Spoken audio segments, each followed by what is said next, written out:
નમસ્કાર દર્શક મિત્રો, હું છું રૂપલ લુણીચિયા. સંપૂર્ણ ન્યૂઝમાં આપનું સ્વાગત છે. વિશ્વ માતૃભાષા દિનની ઉજવણી નિમિત્તે ગુજરાત સાહિત્ય અકાદમી અને Shri Ambaji arts and commerce કોલેજના સંયુક્ત ઉપક્રમે 21મી ફેબ્રુઆરી વિશ્વ માતૃભાષા દિનની ઉજવણી અંબાજી પ્રાંગણમાં કરવામાં આવશે.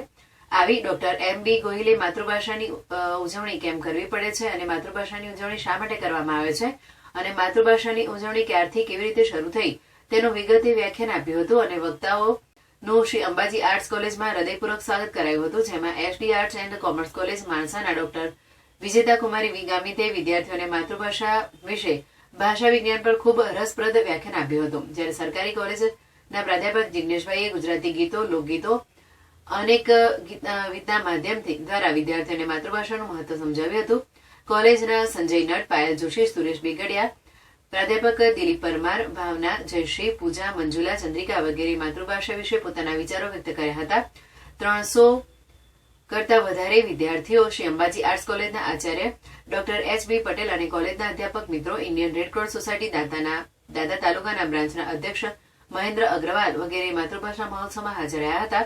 સમગ્ર કાર્યક્રમનું સંચાલન પ્રાધ્યાપક સવિતાબેન સી પટેલે કર્યું હતું. આભાર વિધિ ડોક્ટર પ્રવીણભાઈ પટેલે કરી હતી.